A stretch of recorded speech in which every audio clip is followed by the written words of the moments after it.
the UK, Europe, and China? How do they, and Japan for that matter, how do they relate to all of this? Well, Japan is it's a carbon copy of what we're going through now, and Richard Kerr's work on that front is extremely useful to say that, if you want to know what's going to happen in America, look at what happened in Japan. And they are still in that same situation 20 years later. They haven't bit the bullet, they haven't abolished the debt, they've kept the zombie banks alive rather than shutting them down and restructuring them, which they should have done.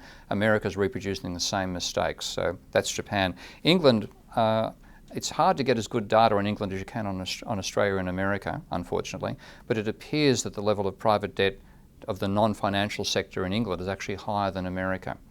And that implies that when the things turn around in England, they'll be more extreme than they've been here. OECD, I think one of the major reasons that the European countries didn't have as bad a time as the Anglo-Saxon members of the OECD had is that the landlord systems in Europe are much more generous towards tenants. It's much harder to evict a tenant and flip that house to another landlord in a speculative bubble than it is in England or Australia or America or Canada. And consequently, you didn't have as big a real estate bubble over there in the early days. Maybe it started to happen more recently. I was going to say Spain and Ireland had their Spain and Ireland did, and Norway, I'm told, as well. I'm going, that's my next stop is Norway on this trip.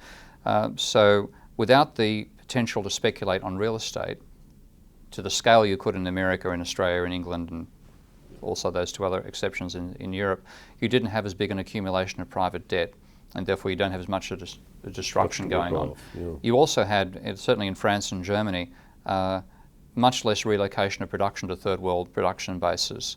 So there's much more of an industrial base there. They haven't denuded their industrial sector as much as America has done. So I think they've got greater strength in that way. But the biggest mistake Europe has got is the Maastricht Treaty. And that's what's bringing them unstuck now. And obeying that treaty was a piece of neoclassical fantasy when it was first devised.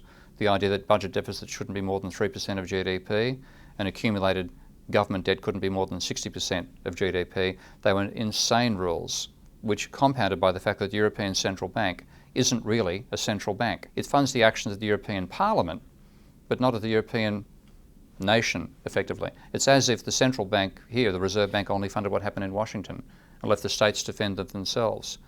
Or if California collapsed, Florida collapsed, they'd all go down. So how do China, India, and Brazil look in and interact with this system?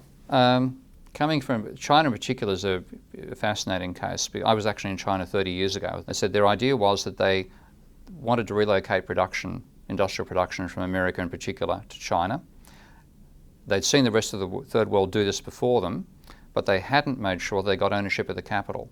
So one of the rules, if you're going to take advantage of whatever clause it was in the American tariff that lets you export to a third world country and re-import without paying tariffs, you had to take out a Chinese partner, and the Chinese partner had to have, I think 49%, but it may have been higher than that, 49% of the ownership within 7 years.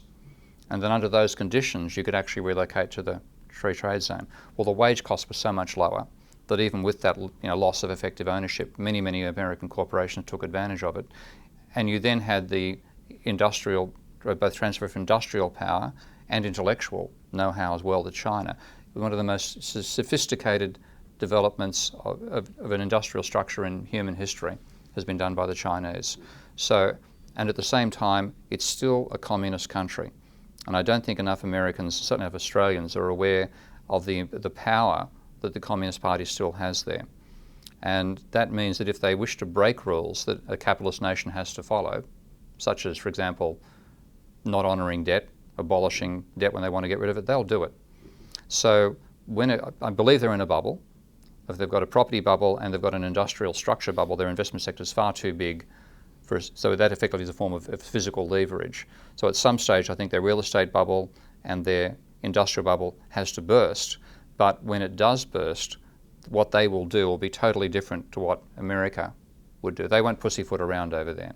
So I can see them going through a downturn and having a crunch which affects us very badly as well, but their approach to it will not be the sort of approach you'd get out of a decentralised Western democratic capitalist nation. You see bubbles in Brazil or India? Yeah, not India to some extent, but again, coming from the huge suppressed demand of underdeveloped economy, and then taking advantage of relocation of production. In India's case, particularly taking advantage of being able to do English language skill transfer, so service industry, computer programming, and so on. There's a vibrancy there that I don't see them as having anything like the problems we've got over here. But of course, they're coming from an incredibly low base. Brazil seems to be, again, I don't follow Brazil at all closely, but again, I'd see Brazil seems to be having learned a lot of useful lessons during its long period of being underdeveloped and being under the yoke of the IMF and having to do what Western financiers tell them. They seem to have broken away from that while still building an industrial base at the same time. So.